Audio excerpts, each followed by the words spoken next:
What's up, everybody? Let's talk Jets radio. Real quick video recap here. There are no positives to take away from this one. We could say all we want, and I'll start it the same way I started the video last week. We understand youngest team in football. We understand patience. We understand trust the process. To say that this level of football is acceptable right now is ridiculous. To say that progress is being made or that your young quarterback is gaining experience, it's bullshit. 3 games, and we've got 20 points total. We're averaging less than a touchdown per game. Zach Wilson has thrown 7 interceptions. He looks lost. He looks confused. And the offensive coordinator is doing nothing to help him. Nothing at all. The receivers are doing nothing to help him this week. The offensive line's not doing him any favors either. They were getting beat on almost every other play. But starting with the play calling, it makes no sense. Where his best throw today, arguably, the one to Keelan Cole, came when they finally went hurry up for about 2 plays. His best half of football came in the second half against Carolina when, shocking, they were going no huddle. They were going a little bit hurry up towards the end.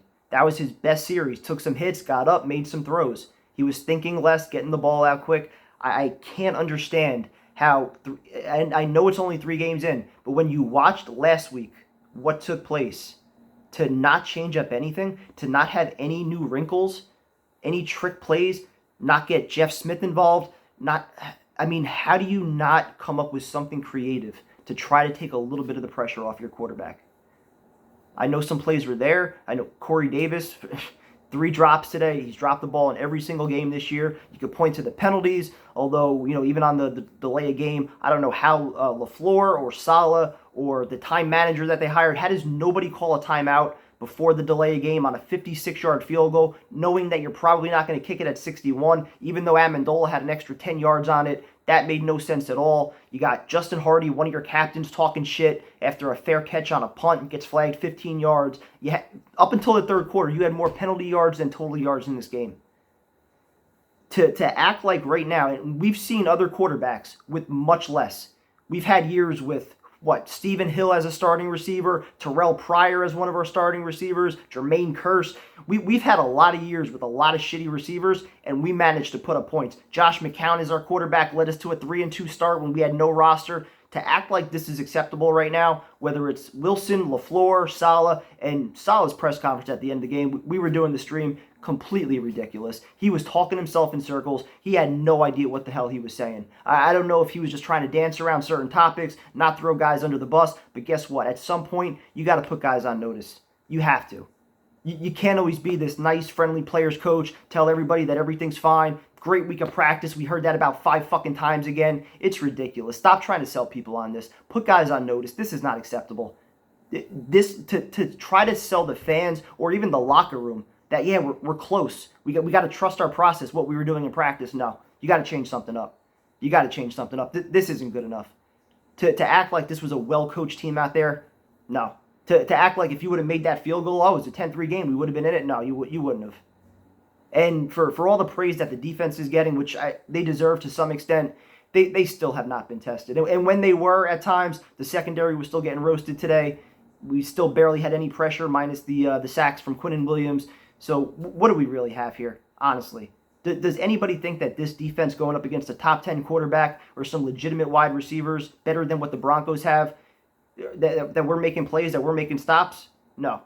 3 straight second halves, opposing offenses knew they didn't have to put up points because we managed a combined 3 points in 3 first halves so far. That's where we're at right now on offense. And I don't want to say this, but I'm gonna. For all the talk that we did about Sam Darnold as a reclamation project, right? Slowly but surely, Zach Wilson's becoming a reclamation project. Slowly but surely, he's developing bad habits. He's not stepping into his throws. He's staring down receivers. Slowly but surely, he is developing bad habits that, guess what? You're going to have to undo. And for all this shit we're talking about LaFleur, we don't even know if he's going to be the guy. Maybe Zach Wilson's with a second offensive coordinator in year 2. We're going to go down the same fucking path that we did with Sam. Did we not learn anything? Offensive line, right? Oh, we got to be patient. We got to trust building through the draft with the offensive line. Oh, Moses, he'll sure up everything. We could stick with the same guards from last year. How's that working out? All that money that we had, where is it? We spent about, $70 million this offseason? Lawson's gone. Corey Davis, he's been shipped the last 2 weeks. Keelan Cole, $5.5 million. What has he done? Gerard Davis, $5.5 million. He's on IR. LaMarcus Joyner, $3 million. Where's he at? Sheldon Rankins, what, $5 or $6 million? Where's he been at? All this money that you had, there was one job. Prioritize your quarterback. Make sure he has protection. Make sure he has weapons. Don't go down the same path that you've done with your other quarterbacks over the last number of years. Make sure that he's not running for his life, not getting hit on almost every other play. Make sure he has help. And where are we at? We're talking again about undoing bad habits from our young quarterback. Looking at a young quarterback that looks completely lost. An offensive coordinator that has no answers. A head coach that has no answers. Say what you want about us overreacting. It's only 3 games. I get it. By Wednesday or Thursday of this week, I'm sure just like last week, we'll be in the same spot. We'll be optimistic again. But for right now, I'm tired of this shit. I am so tired of doing this every week, week after week, and not seeing anything to cling on to. Like, what can you walk away from after this game and say, all right, there's a little bit of progress. The team's turning a corner. We have a piece here. We have a piece. What do we have? Even Michael Carter, he made a few nice runs. Also had a drop pass over the middle. Quinnen Williams and C.J. Mosley, they were probably the only 2 guys making plays on defense. Other than that, every single member of that offensive line had at least 2 plays where they just got blown the fuck up or missed an assignment. You had Davis with the 3 drops. For all the talk and all the hype about Elijah Moore, now he's on his second injury, concussion protocol. He's probably going to be out for a little bit. Who knows why the hell Denzel Mims can't see the field when you got Keelan Cole not doing shit until the 4th quarter. They barely had him out there for the first 3 quarters. But hey, at least we have Jeff Smith as our gunner. That's going to make a difference. I can't understand what this team possibly could have done this entire week of practice to not throw in any new wrinkles, nothing creative, nothing that caught the Broncos off guard, nothing. Just a vanilla, predictable offense. That's what we came up with. Quick, short, easy throws that they were all over, that they were sitting on by the 4th quarter. How do we have nothing ready for this game?